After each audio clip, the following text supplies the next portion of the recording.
Hello student.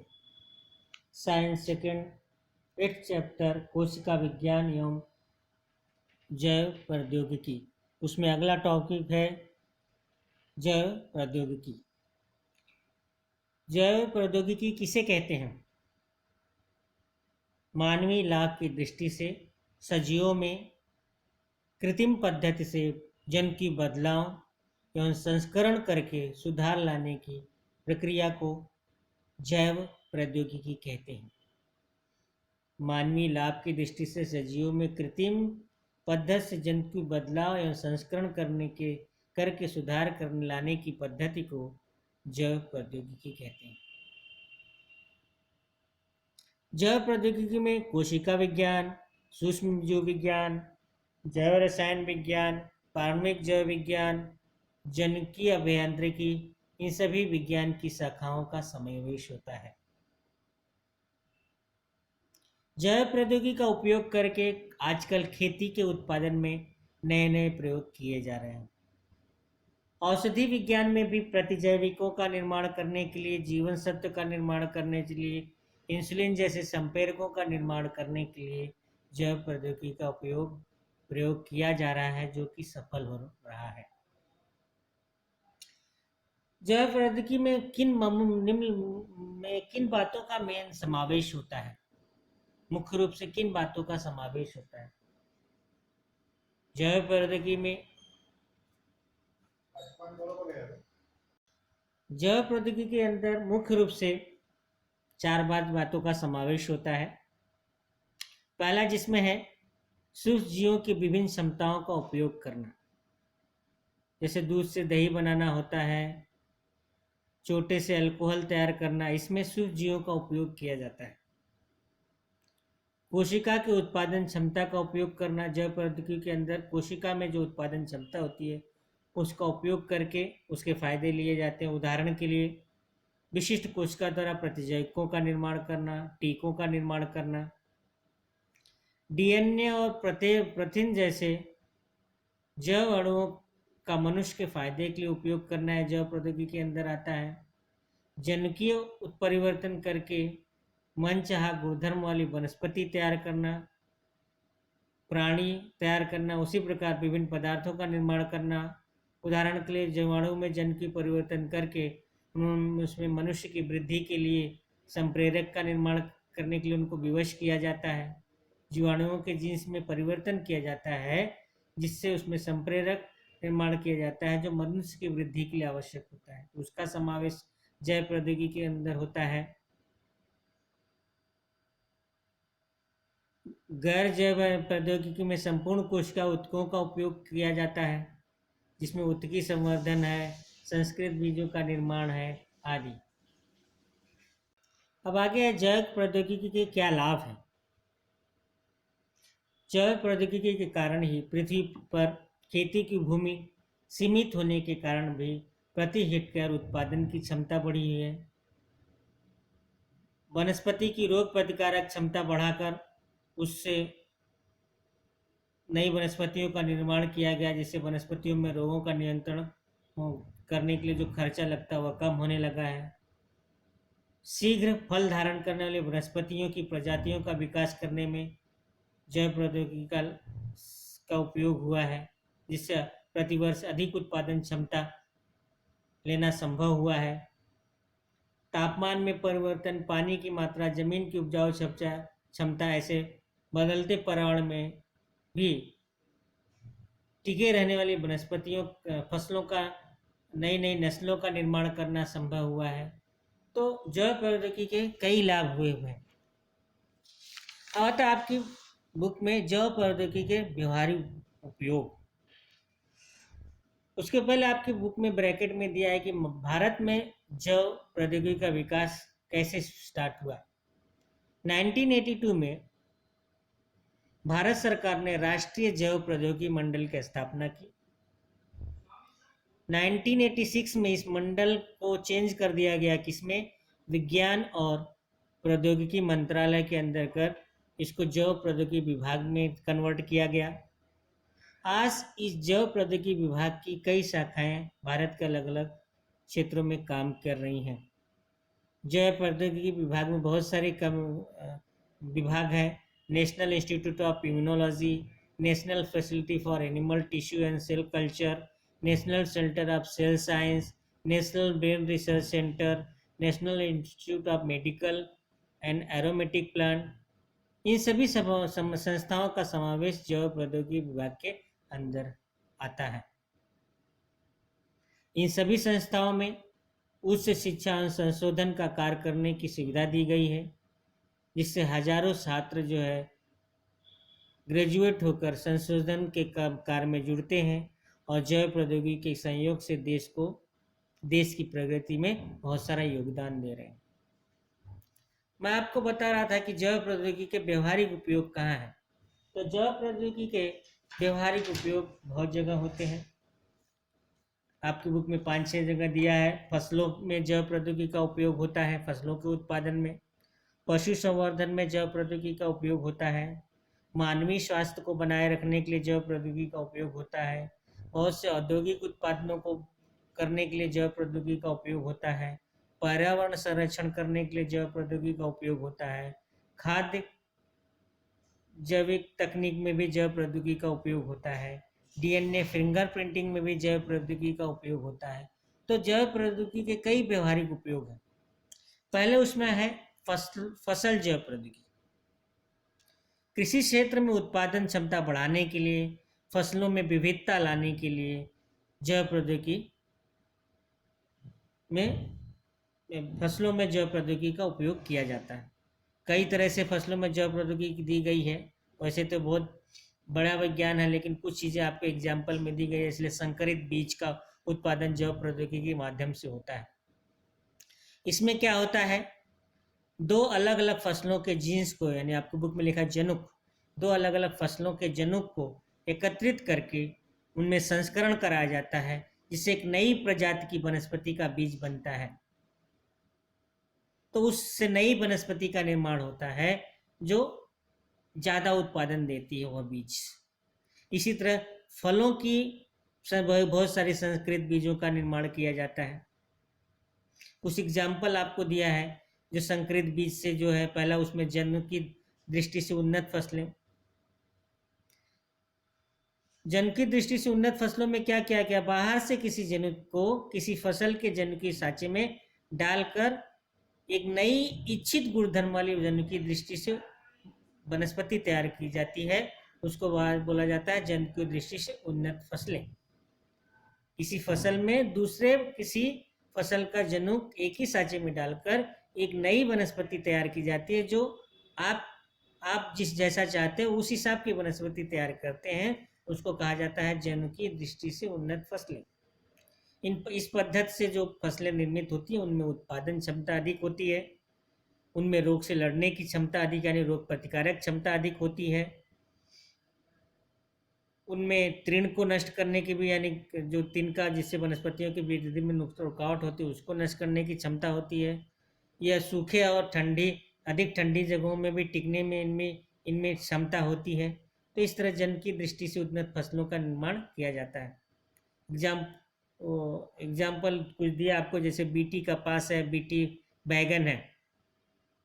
BT कपास में एक जीवाणु होता है जिसको कहते हैं बाड़ इल्ली। बाड़ इल्ली जो कपास की पत्तियों को खा जाती है, जिससे जो कपास क्या हो जाता है, नष्ट हो जाता है। तो उन बाड़ इल्लियों को खत्म करने के लिए कपास में एक बैसिलस यूरेजिनेसिस इस जीवाणु का जनुक निकालकर कपास के जनुक से जोड़ दिया जाता है। कौन से जीवाणु का? बैसिलस यूरेजिनालिसिस इस जीवाणु का, बैसिलस यूरेजिनेसिस इस जीवाणु का जनुक निकालकर कपास के जनुक से जोड़ दिया जाता है, जिसके कारण कपास के अंदर बाड़ इल्ली के लिए, कपास की पत्तियों के अंदर बाड़ इल्ली के लिए घातक जहर तैयार होता है। अगर बाड़ इल्ली कपास की पत्तियों को खाती है तो इससे उस बाड़ इल्ली की अन्न या जहर जो है बाड़ इल्ली की अन्न नलिका को नष्ट कर देता है, जिससे इल्ली क्या हो जाती है, मर जाती है। और कपास की फसलों की क्या होती है, सुरक्षा होती है। इसी तरह बीटी बैगन भी है। बेसिलस एराजिनेसिस इस जीवाणु को से मिलने वाले जनुक को उपयोग करके बीटी बैगन तैयार किए जाते हैं। बीटी कपास की तरह बीटी बैगन की सुधार नस्लें भी है, कीटों को नाश कर देती हैं। इसी तरह गोल्डन राइस बनाया जाता है।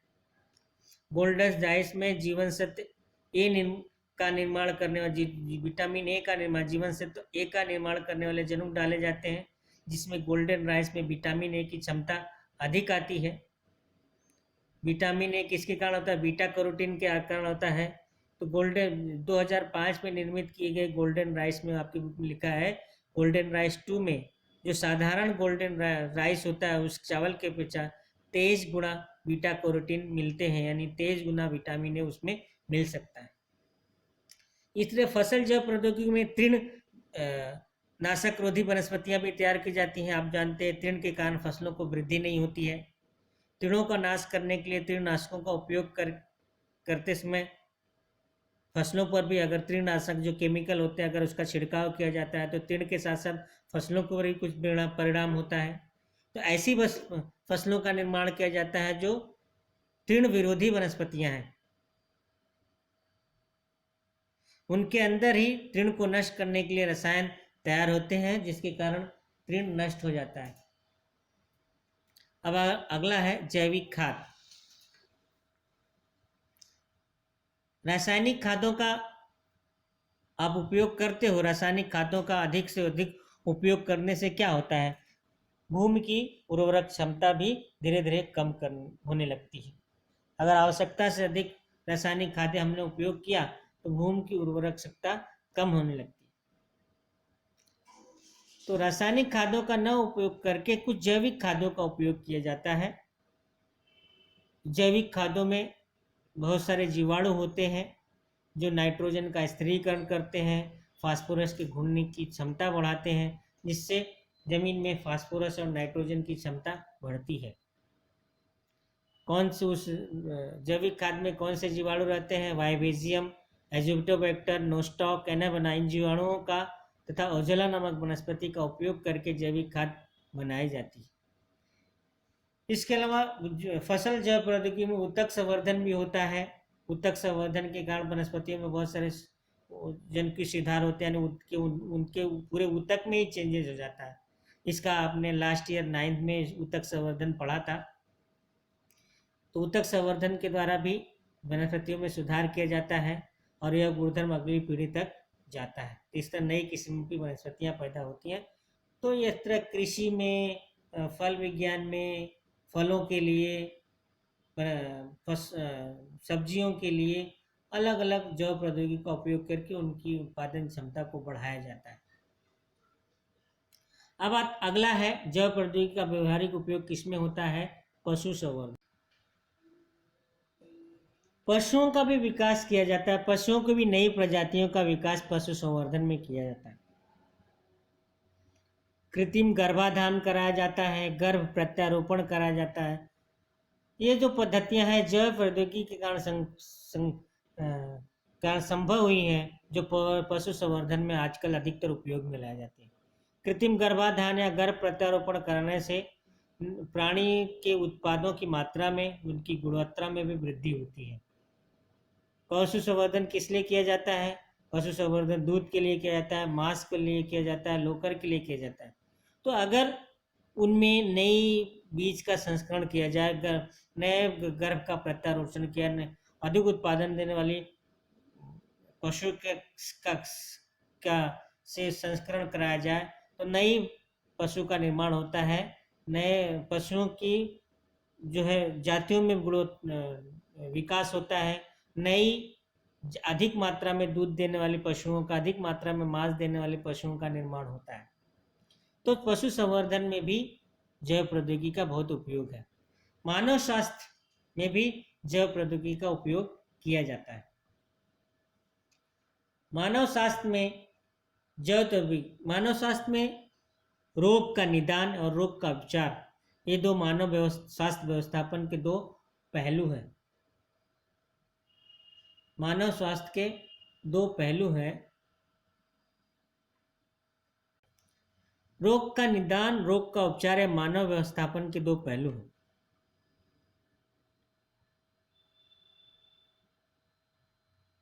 अगर किसी रोग के विकार में व्यक्ति के जनकों की कोई भूमिका हो तो जैव प्रौद्योगिकी की सहायता से तुरंत पहचानी जा सकती है।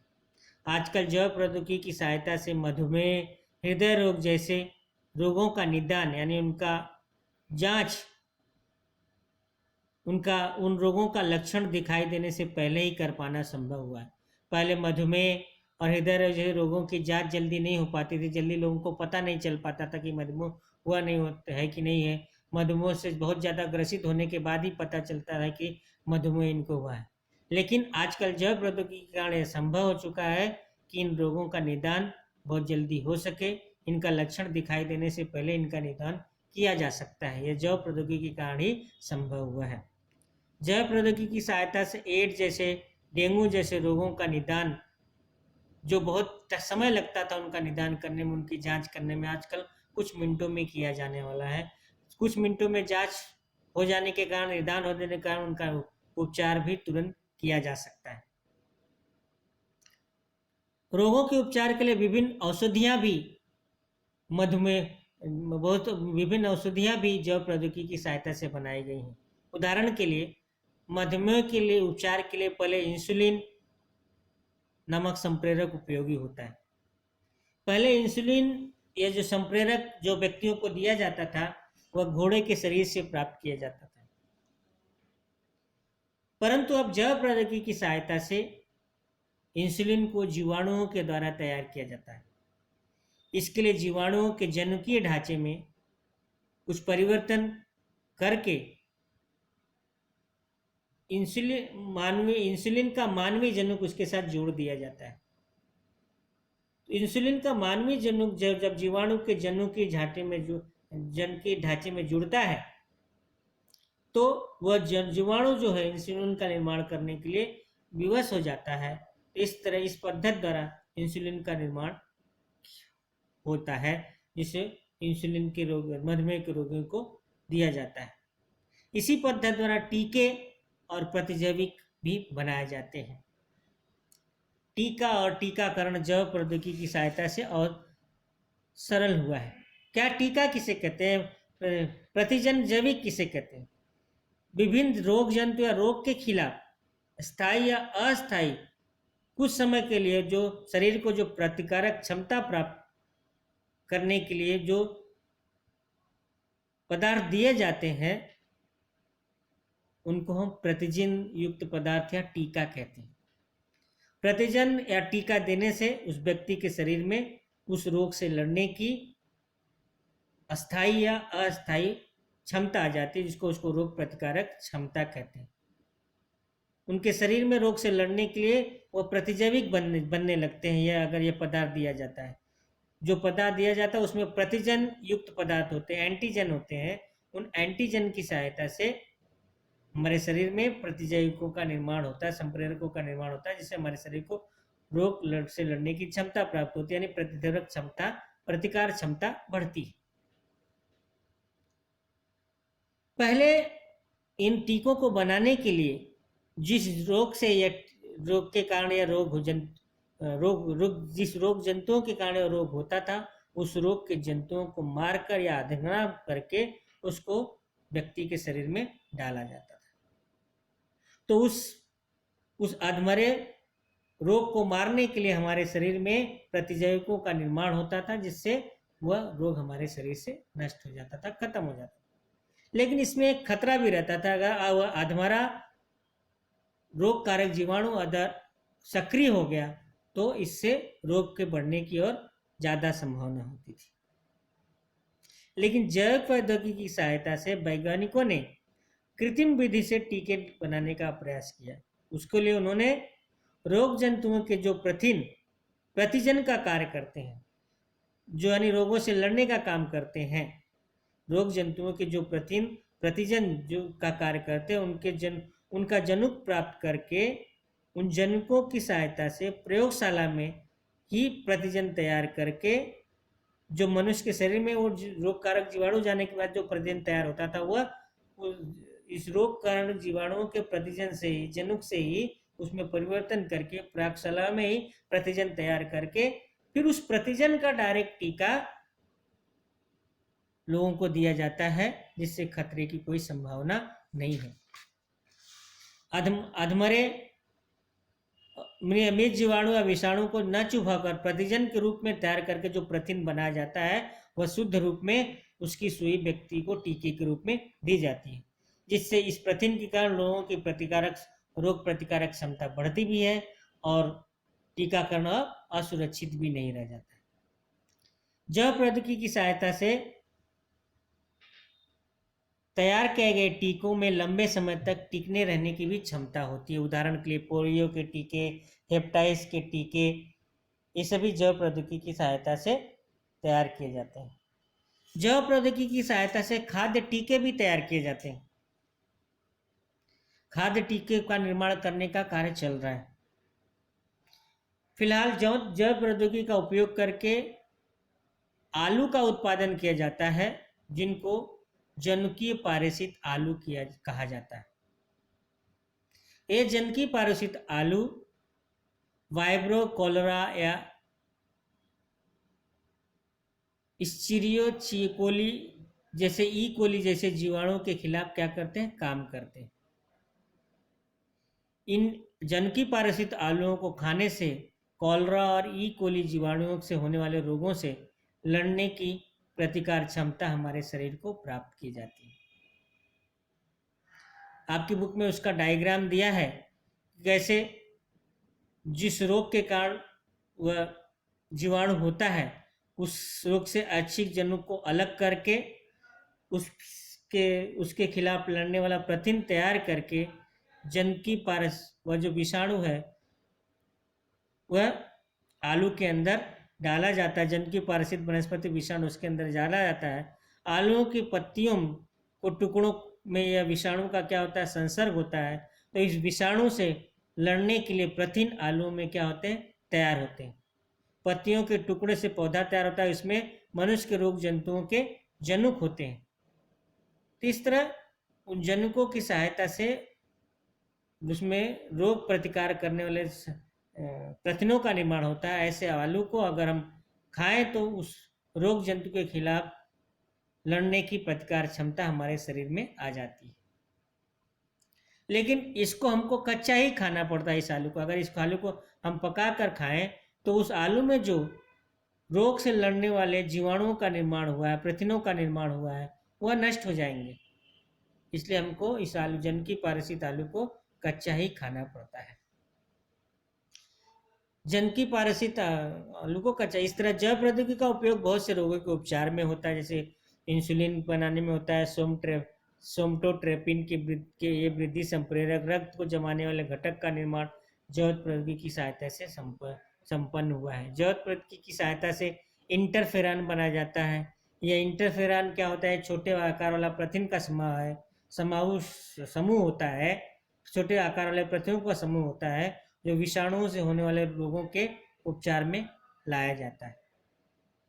तो जैव प्रौद्योगिकी की सहायता से जनुकीय दृष्टि से उन्नत जीवाणु ई कोला का उपयोग करके इंटरफेरॉन का क्या करता है, निर्माण किया जाता है, जिससे विषाणुओं से होने वाले रोगों का उपचार किया जाता है।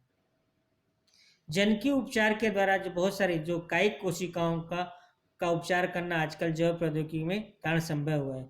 कायिक कोशिकाएं क्या होती हैं, शुक्र कोशिका, अंड कोशिका को छोड़कर हमारे शरीर में जो भी कोशिकाएं होती हैं कायिक कोशिकाएं होती है। तो इन कायिक कोशिकाओं के जनुक में कुछ जब परिवर्तन हो जाता है तो जनुकीय दोष उत्पन्न हो जाते हैं। इन जनुकीय दोषों का उपचार करने के लिए जैव प्रौद्योगिकी का आजकल उपयोग होने लगा है। जैसे जनुकीय दोष या फिनाइलकीटोरिया, यह विकार जो होता है कोशिका में, यकृत की कोशिका में होने वाला जनुकीय दोष है। तो जैव प्रौद्योगिकी की सहायता से इसको ठीक किया जा सकता है। अब अगला जैव प्रौद्योगिकी का उपयोग नेक्स्ट लेक्चर में पढ़ेंगे। Okay, thank you.